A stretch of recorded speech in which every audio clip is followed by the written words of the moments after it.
I've played a lot of games over the years, some which hold a special place in my heart. There's Minecraft for the never-ending gameplay due to its creativity and sandbox nature. There's the Fall and War for Cybertron games that are cherished for their excellent storytelling. And let's not forget Devastation for its killer soundtrack, and the fact that it brought back most of the original Transformers cast for a well-written adventure. Now, I could go on and on about these games, as there is an endless supply of them. I could talk about the great storytelling, battles, and set pieces of Final Fantasy VII Remake, or the greatness that is a Pokemon game, good or bad. And let's not mention Honey Pop for having a creative gameplay loop. I think I'm in love with you. Take a step back here. No! But I haven't scratched the surface of what I've played or enjoyed in media. For those of you who do not know, let me tell you a secret. I love fighting games. It is, in my opinion, one of the most interesting types of games out there. Not just because of their mechanics, but also the many different types of fighting games within the genre. You got your 2D fighters, such as Street Fighter, arena fighters like Tekken, your tag team fighters like Marvel vs. Capcom and King of Fighters, and also Toho Sky Arena. I'll get to that one another day. These games are not like any others on the market due to their gameplay being solely based on how skilled the player is, with mechanics that create all sorts of new ways to play the game. But what happens if you study these tactics? Well, that's the best part. Competitive gaming, also known as esports, is very popular nowadays. But did you know that it was all started by fighting games? Believe it or not, fighting games are well known for being one of the first big genres to enter esports. And ever since then, we've had many legendary moments within the gaming community, like the 16-hit parry from Street Fighter 3, when a veteran Tekken champion returned to defeat the new generation, and of course, the many, many epic battles of Super Smash Bros.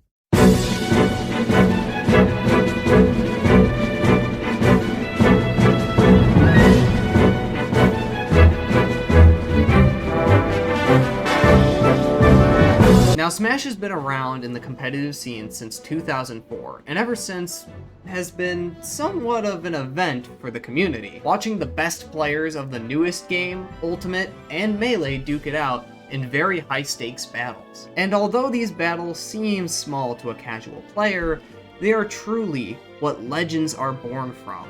Doesn't matter where, when, or how. Once you begin to play in this new world, you begin to forge your own story. Some might even say, a legacy. Speaking of legacy, wanna see how much I hate video games? We all saw that coming, didn't we? So, my school is an interesting place, and not for many praisable reasons. To be honest, I kinda dislike the place. Ever since I was a kid, video games have been looked down upon as a piece of entertainment. They have never been seen as more than a tool to my school. What kind of tool, you ask? A learning tool, of course! They think the best games are those that can review and test the intellect of the unit that students are studying. But these review games aren't just worksheets that you fill out. They are supposed to be games that are interactive and supposed to engage and encourage the class to have fun while they review. In reality, these games we play have shallow premises and even shallower executions. And in some cases, remake and remove what made them so popular. Like how Kahoot used to be this fun game that had quizzes on everything and would allow you to choose a name that basically allows you to express yourself. Nowadays, I can be a furry. Magical, right? Or booklet that was supposed to be some kind of race against other players. Except you all have animal profile pictures. I'm seeing a pattern! So, to conclude my statement, my school hates fun that's not created or approved by them, and it has been that way for years. Till recently. For the first time ever, my school acknowledged the interests of students who aren't huge football fans. This acknowledgement was done by adding new, more relaxed sporting activities, and new events for students to partake in. And one of these events was a video game competition.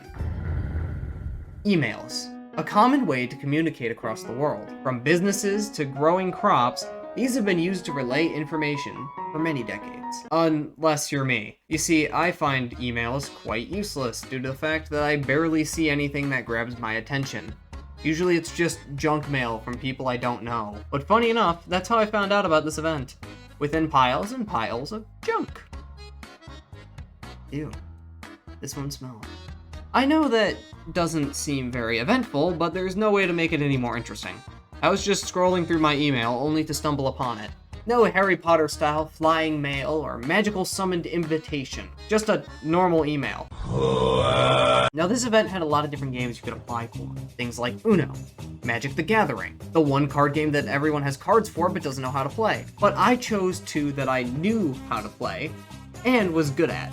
Mario Kart and Smash Brothers. Now, as most people do, once I applied, I started training. Not in Mario Kart, as I was much more worried about my performance in Smash Brothers. Why? Is pretty simple. I had no clue how this was gonna work. So understanding competitive Smash is very important when talking about a tournament, because that's what it is, a competitive test of skill. So, to show you what I was up against, I will now explain competitive Smash without giving you a headache. Hopefully. We'll see how you feel afterwards. Starting with how they play. You see, competitive Smash players play mainly on stock mode. Stocks are kind of like lives in games like Mario or Sonic. You fall or fly off the stage, you lose a stock. Lose all three and it's game over. Now, you're probably thinking, well, how do I get flung off the stage? That's where that little percent meter comes in. The more hits you take, the higher the number gets. The higher the number gets, the easier it is to die. Now you'll notice there's no items like Pokeballs or chickens falling onto the stage. That's because items are turned off. So this means no Pokeballs, no chickens, and no God. Now those two parts of the game seem pretty simple, right? Well, there's one more part I want to mention, and that's the stage selection. Now stages are what you fight on during your epic battles.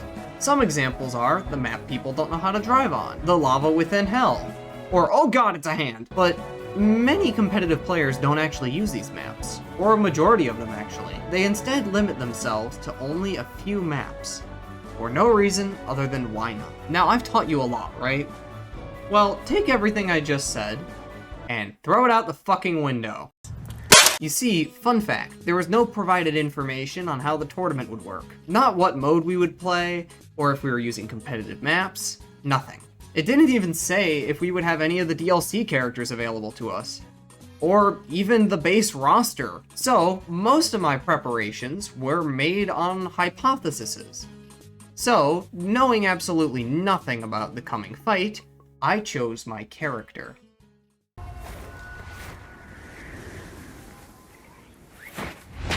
Greninja. Yep, I chose Greninja. To many players, this is an odd pick for two reasons. One is how forgotten this character is, even though he is one of the most popular Pokemon several years in a row. And two was his impressive and deadly moveset. Greninja has a lot going for him. A pretty quick and hard-hitting moveset, decent speed, and good specials. He's got a Shuriken with its own health bar based on how far it is across the stage, a teleportation kick that is strong but takes a while to allow you to input new moves, a powerful hose he got from Home Depot, and of course, the most ridiculous counter in the whole game. Let's also mention that most of his aerial attacks can combo and evade with ease. There are some glaring problems with Greninja though, such as his very lightweight, meaning he would be pretty easy to kill. But I didn't really find much issue with this. I mean, every character has a flaw. I mean, look at Donkey Kong. His flaw is being so cool. But you're probably wondering if I practiced for Mario Kart after learning so much about Smash. No, I did not.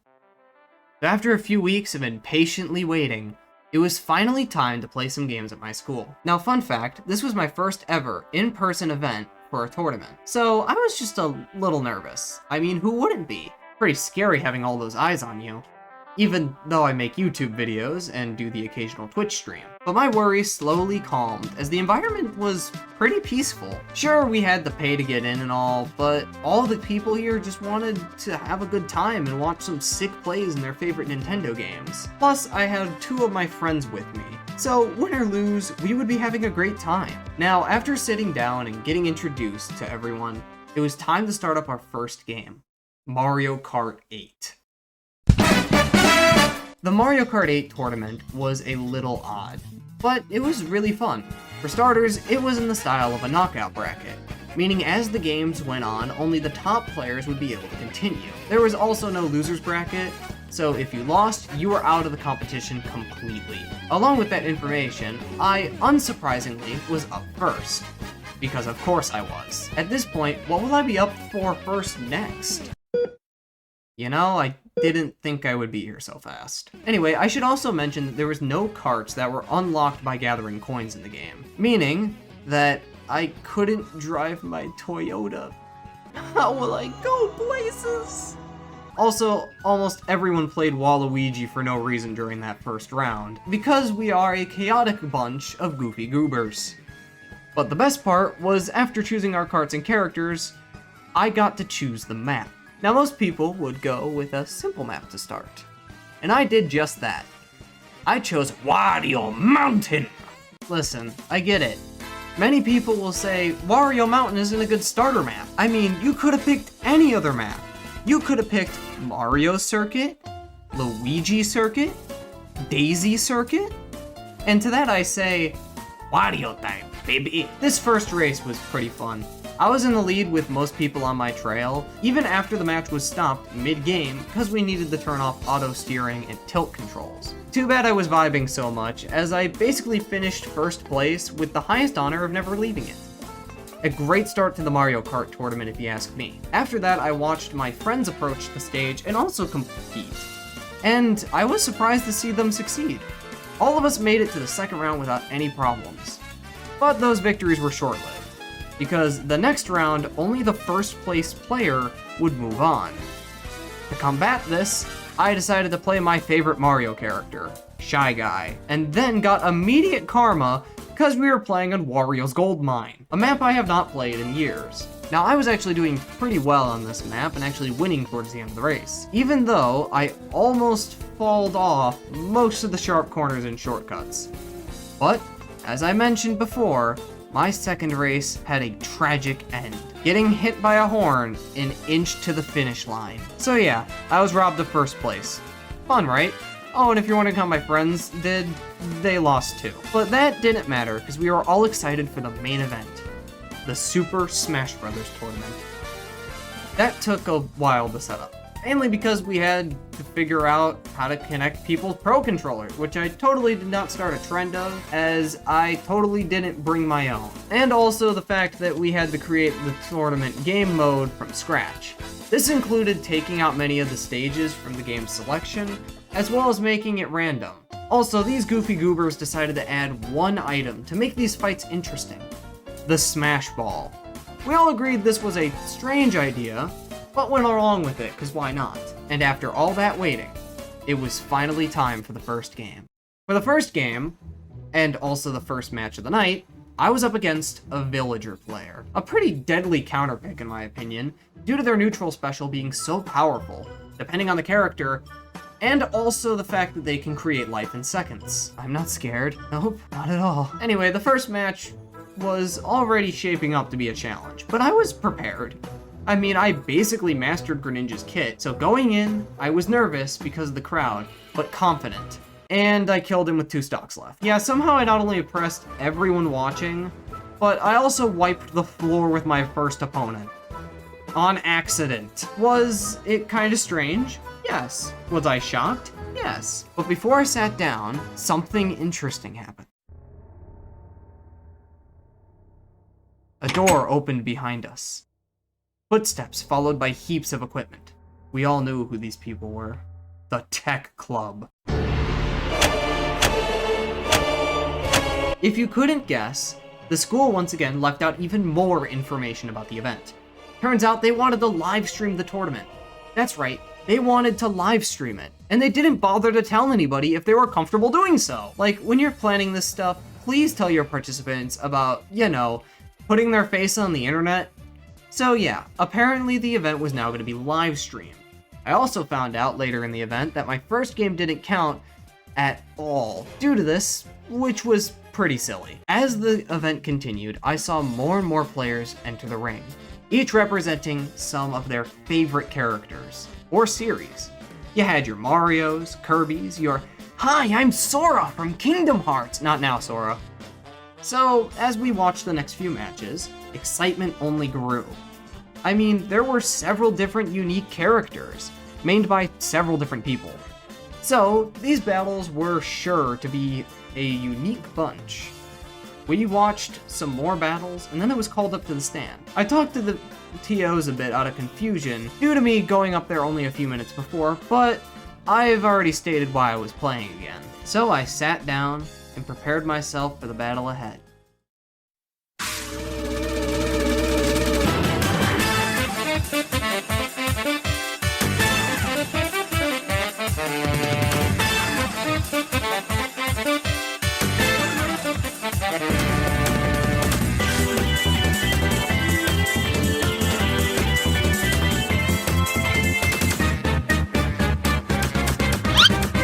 Oh, you thought that was the end? You thought I was just gonna die so easily? Come on. You know I'm above that at this point. Now sit back down. It's time to finish the job.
Yep, I failed. It may come to a shock to many, but it's true.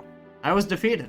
Now you're probably thinking, well, Ronin, there's always the loser's bracket. But this event was already super scuffed, so as expected, the loser's bracket rounds were 1 minute long with one stock.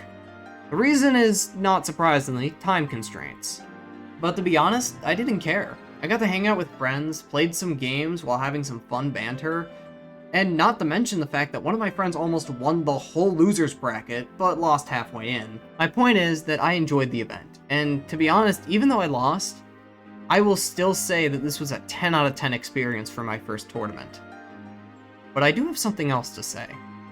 If they do bring it back next year, let's just say I'm gonna be prepared.